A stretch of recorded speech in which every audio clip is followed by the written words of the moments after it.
കാസർഗോഡ് ദേശീയപാതയിൽ വീണ്ടും മണ്ണിടിഞ്ഞിരിക്കുകയാണ്. കാസർഗോഡ് ദേശീയപാതയിലെ വീരമലക്കുന്നിലാണ് ഇപ്പോൾ മണ്ണിടിഞ്ഞിരിക്കുന്നത്. കനത്ത മഴയെ തുടർന്ന് മലയുടെ ഒരു ഭാഗം ഇടിയുകയായിരുന്നു.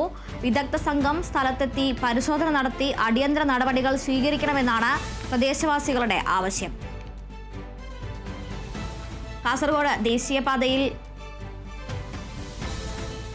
വീണ്ടും മണ്ണിടിച്ചിലുണ്ടായിരിക്കുകയാണ്. വീരമലക്കുന്നിലാണ് ഇത്തവണ മണ്ണിടിഞ്ഞിരിക്കുന്നത്.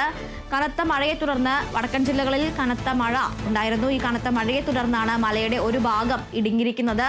തുടർച്ചയായി ഇത്തരത്തിൽ ഇപ്പോൾ മണ്ണിടിച്ചിലും അതുപോലെ തന്നെ റോഡ് തകർച്ചയും നേരിടേണ്ടി വരുന്ന ഒരു പ്രദേശമാണ് കാസർഗോഡ്.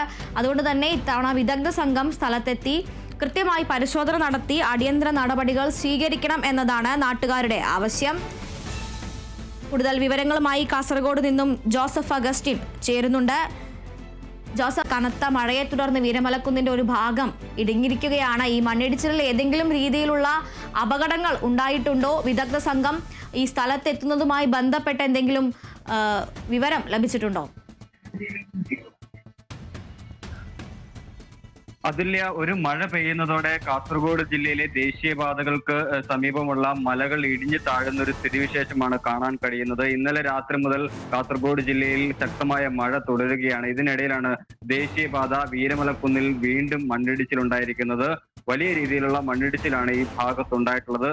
ഈ സൈഡ് വാളുകൾ കെട്ടിയ ആ ഭാഗത്ത് മണ്ണ് കൂന കൂടി നിൽക്കുന്ന ഒരു അവസ്ഥയാണ് ഇപ്പോൾ നിലവിലുള്ളത്. വിദഗ്ധ സംഘം എത്തി ഇവിടെ പരിശോധന നടത്തുകയും അടിയന്തര നടപടികൾ സ്വീകരിക്കുകയും ചെയ്യണമെന്നാണ് പ്രദേശവാസികൾ വീണ്ടും ആവശ്യപ്പെടുന്നത്. കഴിഞ്ഞ തവണ NHAയുടെ അധികൃതർ എത്തിയെങ്കിലും ഈ പ്രദേശം സന്ദർശിക്കാത്തതിനെതിരെ വലിയ രീതിയിലുള്ള പ്രതിഷേധം നാട്ടുകാരുടെ ഭാഗത്ത് ഉയർന്നു വന്നിരുന്നു.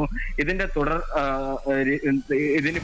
ഇതിന് പിന്നാലെയാണ് ഇത്തരത്തിൽ ദേശീയപാതയിൽ വീണ്ടും മണ്ണിടിച്ചിൽ ഉണ്ടാകുന്ന സാഹചര്യത്തിൽ അടിയന്തര നടപടി സ്വീകരിക്കണമെന്ന് ആവശ്യപ്പെട്ട് പ്രദേശവാസികൾ ഒന്നടങ്കം രംഗത്തെത്തിയിരിക്കുന്നു. ഒരു ചെറിയ മഴ പെയ്യുമ്പോൾ തന്നെ മല ഇടിഞ്ഞു വീഴുന്നത് പ്രദേശവാസികളിൽ കടുത്ത ആശങ്ക ഉയർത്തിയിട്ടുണ്ട്. മാത്രമല്ല, ഇതുവഴി യാത്ര ചെയ്യുന്നവർ വലിയ ഭയത്തോടു കൂടിയാണ് ഇതിലെ യാത്ര ചെയ്യേണ്ടി വരുന്നത്. എന്തായാലും ഈ കഴിഞ്ഞ ദിവസങ്ങളിലെല്ലാം ഇതുമായി ബന്ധപ്പെട്ട് വലിയ രീതിയിലുള്ള പരാതികൾ കളക്ടറുടെ മുമ്പിലും ബന്ധപ്പെട്ട അധികാരികളുടെ മുമ്പിലും എത്തിയിരുന്നു.